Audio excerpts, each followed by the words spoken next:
Hello and welcome to another episode of From Data to Dollars, a podcast about using AI in business, in which we try to help you navigate this fast-changing, exciting, and often bewildering world.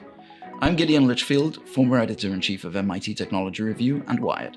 And I'm Euro Beinat, Global Head of Artificial Intelligence for Prosus. Today's podcast looks to understand the impact of AI on the future of learning, and we have a guest with us, Bill Salak, the CTO of Brainly, which describes itself as the AI learning companion for students.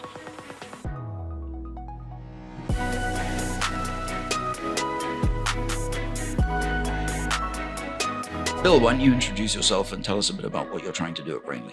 My name is Bill Salak. I'm the CTO at Brainly. I've been here for about 6 years, but my background in technology goes on for another 20, 24 years. I've been working with EdTech specifically for around 20 and AI and EdTech for about 15. When I joined Brainly about 6 years ago, it was because I realized that Brainly had large-scale data that was a missing piece to a puzzle I'd been working on for a long time. Our goal at Brainly is to create technology that learns how learners learn, something I'd been thinking about for many years. We are not a product which tries to teach. It might seem a bit unusual for an education product, but we see our role as a supportive role to what the student's doing in the classroom. We see the formal education system as the primary way in which the student's going to learn. And students may have knowledge gaps, they may have learning gaps as they're going through that formal education system. What we're building at Brainly and where we see ourselves is in filling those gaps. We're building technology right now which understands what the learner's learning and how they're learning it, so that when they ask us a question, we don't just give them an answer and an explanation for the question they're asking, but we understand why they're asking that question. What did they struggle with 2 weeks ago, 2 months ago, that's causing them to struggle today? And let's build that foundation back up and help them get back on track. So it's not just about spot solving. It's about really looking at root cause and addressing root cause while we're addressing the learner's direct request to us for more information. Well, your own Bill, thanks very much for being here. Yeah, thanks for having me. Let's talk about AI in education. One of the things that I find my friends use ChatGPT and similar things for most is teaching themselves things. They ask it, about questions about ancient Greek history or about astronomy or carpentry, whatever it is they want to learn. And then they drill down deeper on what interests them within that subject. And it seems like an ideal that one day all of us would have our own infinitely patient personal AI tutor. So do you think that's the vision for AI in education? It's a vision. I don't know if it's the vision. I think it's definitely a component of a complete package, but I don't know that it is the singular sort of goal that we should be marching towards. Like the modality that you described is, we refer to this in teaching as the Montessori pedagogy. The Montessori. So it's a way of self-exploring content, self-directed. You get, it's a really well thought out and well practiced way of teaching, but not necessarily the best way of teaching all subjects, and not necessarily the way all teachers want to teach. And it does require some larger scaffolding. So I think it's a component of a larger program, maybe not the only goal. All right. So we'll get into a few of those other visions of what teaching could look like. How do both of you personally use AI to teach yourself? I use it every day, right? So I use it dozens of times per day. For essentially everything. So let's say about a year or 2 years ago, you was going there out of curiosity. You start using an assistant. Now I start to go there every time I have to start something. So if there's something that I don't know how to formulate, how to start, how to even think about that, you just start there. And from there, you go deeper and deeper and deeper. So it just becomes sort of part of your daily work. I've recognized that I don't use AI to teach myself in a formal manner. There's sort of, what I've realized is, as access to information has gotten easier, my desire to learn or to know a lot and keep it in my head has diminished, because I just don't need to remember that thing or this thing. If I can get to it quickly, and that's where AI helps me. And what are some of these other modalities then that you see teaching what forms you see teaching taking when we're using AI more? Well, if you look at teaching, at least in the US, if you look at the US school system, we have sort of this structure where there's certain milestones we have to hit throughout the year. There's certain things that kids need to learn and to prove that they can regurgitate throughout the year. It's all very much assessment based and time based. I think that with the introduction of AI, what we get to, or what I would hope we get to, is differentiated personalized instruction, where proof of knowledge or proof of mastery can happen at your own pace, at an individual pace, and how you get there can be, as I mentioned, differentiated. So you kind of have your own exploratory path to proving mastery. You prove mastery through these interactions with things that are more sophisticated and more meaningful than, can you repeat what I told you a week ago on a piece of paper? Right. So there's been personalized education of different forms online for quite a long time. We've got things like Khan Academy and Udacity and Coursera and, of course, Brainly. You pick your courses, you learn at your own speed. What is going to be different as AI gets added more and more to this mix? Well, many things. So the what we see from experience, also personal experience, but also experience of the people using AI assistants regularly. So let's say technical people, they are developing code, developing product, and then they need to solve a bug or something, and then they go to an AI tool and they get some solution. That's fine. That's very utilitaristic. But what happens next is very interesting. They sort of go back in their flow of working, and they open up a sort of, let's say, an off-ramp. Why does that happen in this way? What is it that I was wrong before? Why should I do it in this way? So it's a sort of micro education component, part of the workflow. And we see that all the time.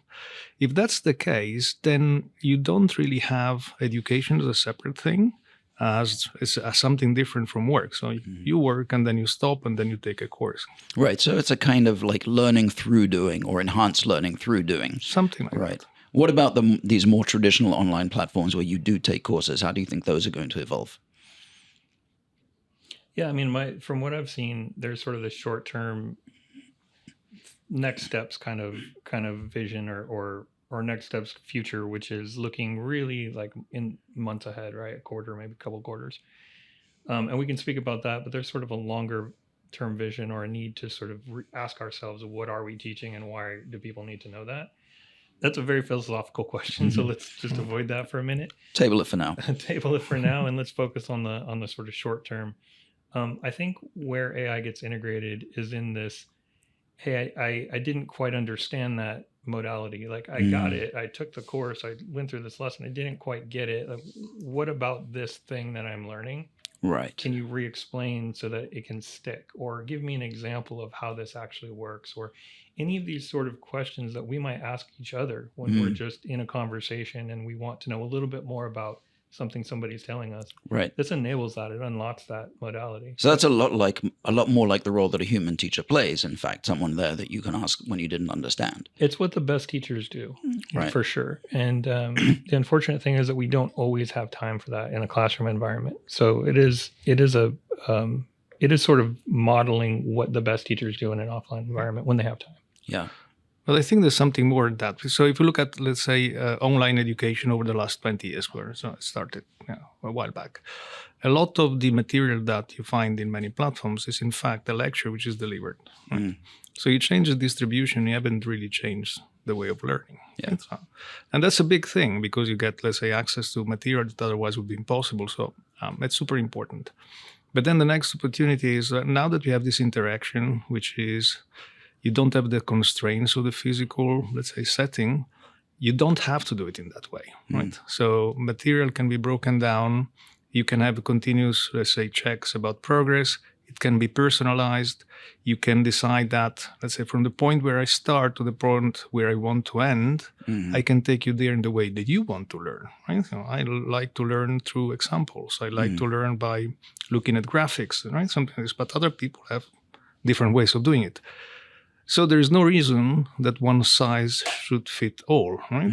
So that opportunity is not fully taken at all. Okay, so it sounds like there's lots of room for innovation once these technologies get unleashed. All right, let's talk about Brainly a little bit more specifically. Why don't you start by just giving us an overview of what Brainly is and what it does? So I think to understand where we are and what we do, it's important to understand where we came from. So we're modeled after an offline study group. So imagine, students getting together after school, doing their homework together. Not everybody in the group knows everything, but everybody knows something. So contributing that knowledge, contributing that information, helping each other learn and understand topics, doing homework together. We built that as an online platform where communities of users could gather and share information and help each other out, right? So you can ask a question and you can answer a question. And this grew to an enormously popular Like how big are the groups typically? Well, so the community at large, global community, and we're talking hundreds of millions of users, roughly around 15 million users a day use Brainly. So we're quite large in that sense. And you can imagine within the global community, we have market sectors, right? So the US, we have Poland, we have blah, blah, blah, blah, blah, all these various markets with different language and different curriculum and different questions. So we kind of naturally divide them that way by market segment.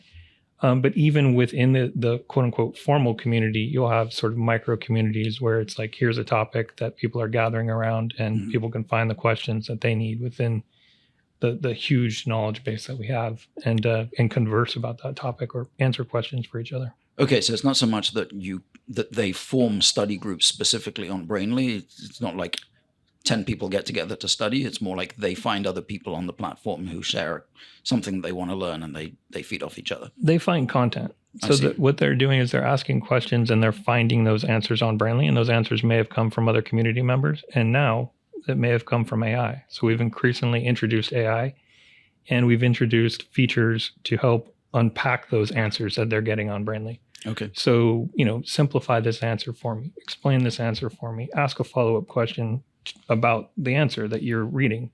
All right. What role does AI play in Brainly right now, and what role do you see it playing in a few years? Well, we've definitely shifted from primarily getting content created through our community with community answering questions to primarily getting answers and explanations created by AI. Oh. We've spent years before the Gen AI trend took off. We were heavily invested in AI and heavily invested in understanding how to answer questions in an educational environment in an optimal way. So we don't just want to answer a question where, here's the equation, here's the answer. We want to explain how you can solve that equation, how you can understand the concept underlying the equation. And this goes down to history. It goes down to any other subject. We don't just want to convey a simple, straightforward answer. We want to explain it for you so you can understand the underlying lesson. Right. So we built these educational standards. We've worked with educational consultants for years in doing this, and we started to build AI that could do that for us. And at the time that we were introduced to GPT by our friends at Prosus, we had sort of checked it out. We're like, it's not really there yet. But they're like, hey, wait, we're talking to these guys, and there's this new thing coming from OpenAI. You should take a look. And we got a sneak peek at what was eventually to be GPT 3.5. And we said, this is exactly what we're trying to do. We literally unlocked years of development when OpenAI released GPT 3.5. So is GPT 3.5 accurate enough? Like when you take all this material, you synthesize it, we know it's prone to hallucinations and so forth. Does it give good enough answers? So at the time when we first started testing it before it was officially launched, definitely not. And we had to learn that lesson pretty quickly. We learned that for our use case, we really had to focus on the synthesis of the answer, not the generation of the content, not the generation of the knowledge. And this was, I think, what a lot of people in the community learned when they first got introduced to GPT. It's great as a knowledge retrieval mechanism sometimes, but if you can feed it the knowledge and ask it to specifically like recreate that knowledge in a way that's not just a bunch of paragraphs from a textbook or not just a bunch of boring, facts, but like actually explain this to me now that I've given you the information to explain, the level of accuracy, goes up near 100%. So we focused on that methodology. And certainly as the models get better, the content within them and their accuracy gets better. But we've stuck with the idea that we need to tell it what to say, and we're using it as a way to then regurgitate that into our answering standard. Okay, so we'll talk in a little bit about this idea of training AIs on content, because I actually feel like that is one of the really useful uses of it is for education, where it's been trained on a specific body of work. But Euro, I want to go back to you because Brainly is just one of the companies in Prosus's portfolio. I think you have about a dozen edtech companies. Why have you decided to go big on this, so big on this sector? Well, in a way, Bill has sort of already given you some hunches why that's the case. So if you look at education, that's changed a lot in the last 30 years and last 40 years. But in fact, it hasn't really changed much in the last hundreds of years. It's about the same format, is the same way of teaching. You expect people to, let's say, learn some things and repeat it back to you and so on. Mm-hmm. So we think this is one of the sectors where technology can make a massive difference, but massive difference in very good terms, right? So one of the good terms is this idea of the personal tutor, maybe just one part of education. But imagine the ability of having a personal tutor for every child that can't really afford even education, right? Mm-hmm. Personal tutorship in the past was the privilege of very few, right? Mm-hmm. It's a 0.01%. Now you can have that privilege for everybody. That's a big thing. So it changes the lives of millions of billions of people. That's one of the principles for the way that we invest. I mean, some of the things that you guys are experimenting are going to be mainstream for many other people, for many other industries, right? So it's very important that we work together. One of my fantasies about AI education is that I'll have this tutor that has been trained on, let's say, all the works of Wittgenstein or Plato, or, anyway, I'm going to pretend that I'm really interested in studying ancient philosophy, and that it will be trained on their works, and it'll be trained on all the critiques of their works, and then I can learn about them without having to read all the way through the books, but just asking this AI tutor to tell me and to explain the questions to me. It sounds like there's something already a little bit like that in Brainly, maybe, but how long is it going to be before that is accessible to lots of people to say, I want an AI Wittgenstein, or I want an AI Mahatma Gandhi, or an AI whatever, and I can learn about that subject that way? Well, character AI started that. I think they went down that road. I think it was a bit shallow, but exactly what you're describing, I've thought about personally developing for my own, personal interest as well. It's completely doable. That's the thing. Like everything you're describing there is completely doable. How it translates into an educational setting, that's maybe a question for somebody in the future. I think it is an interesting way of learning, and not just learning about somebody, but learning how early thinkers thought, how they thought about their own ideas. I think that's a really interesting space to explore as well. As far as how that translates to education, I think there's a use case there. I don't know anybody who's doing that. We, as you mentioned, we sort of touch on that a little bit because we are building AI modeled after how teachers teach. So we're actively working with consultants and what we refer to as master teachers to understand how they teach and then create AI that teaches in that manner. So it's not quite what you're describing, but I think we're, in the same spirit. Yeah, but there's something more to that. Right? So you have your own, let's say, preferred philosopher. So you want to start a conversation. And that conversation is going to be indistinguishable from that human being, right? By and large. Right? And then you have that conversation, then you interrupt it, and then you can start it again while you're on a bus, while you're jogging, and all this kind of thing. So you always have this companion that is, let's say, the counterpart, and you have a question, and you ask it whenever that comes up, right? I think that would be great. So in fact, you're sort of going out with your philosopher continuously. So I think that's super interesting. And we don't really know how that works. Right. As much as we don't really know all the other ways of teaching and learning, which happen, as I said before, on the work, while you work, right? So they were not supposed to be there. So there's not a space for learning there, but it happens. And it is enabled because the tools enable it. So how do you take advantage of that? How do you structure it? How do you want to go somewhere with those kind of things to let it be spontaneous? All those things we just don't know, right? So we need to experiment, find out how effective they are, and make them better. And then what happens when you get two AI philosophers? You get Socrates and Aristotle, and you set them both going in a conversation with you, and they argue with each other. You sit and wait, and just sit and listen. That's going to be phenomenal, right? You just sit on the bench and see these two guys arguing for hours and hours, and potentially forever. That would be fun. Okay, I'm looking forward. This really does start to sound like science fiction to me, these kinds of scenarios. So actually, since I mentioned science fiction, let's think big. Let's think kind of longer term future. I don't know, 20, 30 years from now, what has changed the most about education? And let's stick to, let's say, school education or children's education. Do we still have classrooms? Do we have classrooms that are integrated with personalized tutors? Or is everything now just kind of on a personalized level? What sort of vision do you have? All right. Well, we talked about needing brief answers. So let me just forewarn you. when I look at the future, the biggest question I have is, what do young learners need to learn to be successful? So, I mean, to get to that question, you have to understand the reason why we invest in formal education. We want to have productive members of society who can contribute through employment, socially. They can fully participate in society. That is the point of formal education, right? Right. So when we ask ourselves, what does the world look like in 30 years or 40 years or 50 years? And we start to imagine the contributions of AI and how it will change the world around us, how it will change the job market, how it will change how we communicate with each other. There's such a large potential impact here that I then start to ask the question, and then what do young students need to know to participate productively in that society? Mm-hmm. And that's a really, really big question. Right. And it's a really scary answer because it's going to disrupt a lot.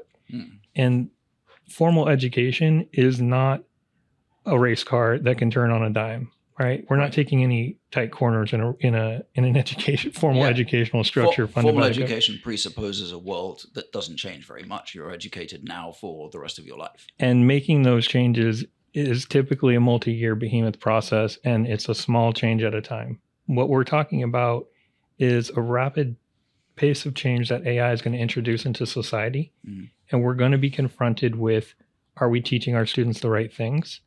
Not just how are we teaching them, but what do they need to learn? And I think that question is the big one. So, I can sort of look in my crystal ball and say, all right, well, there'll be some change. Will it be enough? I think the countries that adapt the fastest will be the most successful. And this really will go down to national economies. Like, how quickly can they adapt to introducing AI and leveraging it and teaching their society about AI? Because the impact, again, it's non-trivial. This isn't something we can ignore. It will be a competitive edge at a nationwide level. Do you anticipate some leapfrogging effect where some countries just adopt AI in education faster? I mean, are there countries right now that are more enthusiastic about using online learning platforms and maybe less wedded to their traditional educational systems? Yeah, that is actually something I have firsthand experience with. I'll explain that in a second, but the short answer is yes, and I don't think it comes from a place where there are countries who are currently investing more, but I think it potentially comes from a place where there isn't a huge formal investment or a huge formal system to overturn. And, sort of an example from my personal life, I lived in Poland for a few years. And there was sort of two ways to pay for things, cash or credit card. But there wasn't this system of checks, right? And coming from the US, writing physical checks, like they had leapfrogged over that. They had gone from a cash-based economy to a credit-based economy with really advanced credit instruments. And they had gotten there faster than the US. Right. I remember using cards with chips in them in Poland before we had them in the US, and coming back to US with my card with a chip and being like, why doesn't this work anywhere? Exactly. Right. But that's just, a small example. Right. And imagine having that at such a fundamental level in terms of education. I mean, I think that nation states that don't have that formal system to overthrow, that don't have that entrenched sort of governance already built that needs to be convinced, are poised to jump further faster if they start to spend money on it, and that will bolster their economies. What happens to books? So I've started using tools like Google's Notebook LM to summarize bits of text for me, and you can put in the PDF of a book. It doesn't do a great job, but presumably it will eventually do a better job. Who's going to be reading books if AI is just reading the books and spitting out summaries for us? And what incentive will people have to write books if that's the case? Well, but you don't necessarily. So when you read the book, you don't do it because you want to learn. You want to be taken through an experience that is a companionship, and it's many other things, right? So learning is just one element. The reading experience itself, it has many other psychological, physiological effects, right? Which are important for retaining information, for connecting, for being able to reflect at your own speed and so on. So I don't think they're going to go anywhere, right? The functional books, the books that we use as a mechanism to transfer knowledge from one place to another, from one brain to another brain, they probably won't have a space, right? So you can use them, but it's not necessary. And there are many other ways that you can do things. But books as a category I don't think there's any reason to believe they're going to go away. Right. Maybe the bar will be higher for writing a book that's interesting, that's compelling to read. Sure. Yeah. Why not? There's no reason not to believe that. Yeah. Sort of the interesting twist on your question is, what does it mean to be a writer in the future, where AI can write the majority of the actual words in the book for you, and your contribution is maybe 10% or less of the actual words and phrasing. But your contribution as a quote unquote writer in the future is to steer AI to build those words for you, to create that narrative for you. So, we've had this throughout history. We used to judge artists by their physical skill, their physical ability to manipulate media like paint. And then along came digital art creation tools. And today there's no less recognition of you as an artist if you're using a digital tool where you're directing the tool to create what you have in your mind with the vision that you have as an artist. There's no less recognition of you as an artist to do that than if you were to paint on physical media. Right. It's a skill, right? That the way you transfer that idea is a skill that you learn, be it digital or physical. In the future, that tool will be AI.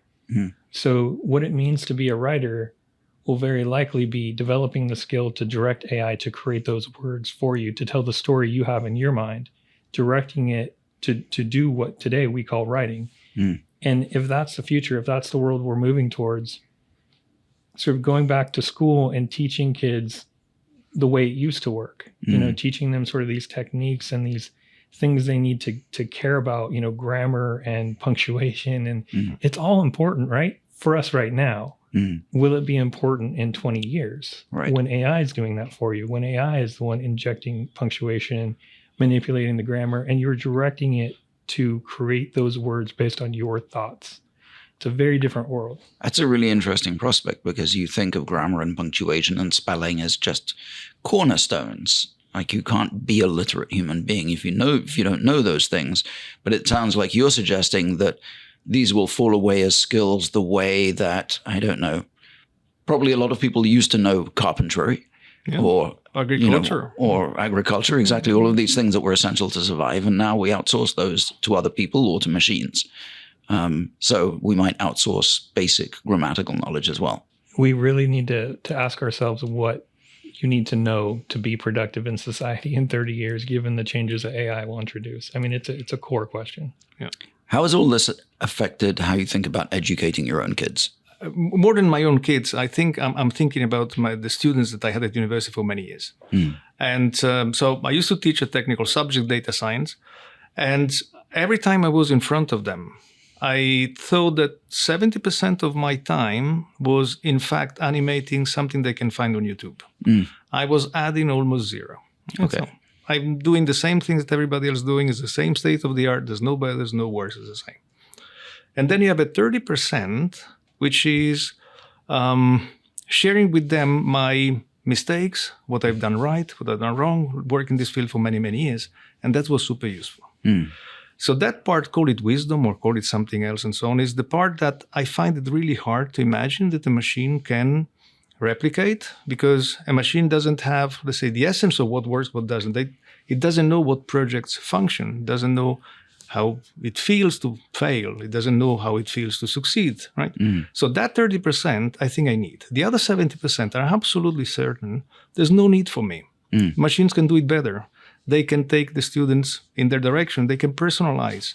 They can make it faster, more effective, and so on. So transfer of knowledge, I'm not adding anything, right? I'm not really useful. But for the rest, I am. One of the things that schools, not universities, but schools teach is not just the subject matter, right? It's also, there's a socialization aspect going on. There's interaction with the students in the class, with the teacher, and so forth, learning to speak in front of other people. Is that at risk if people are being more? Is that at risk if we're more focused on specialized education?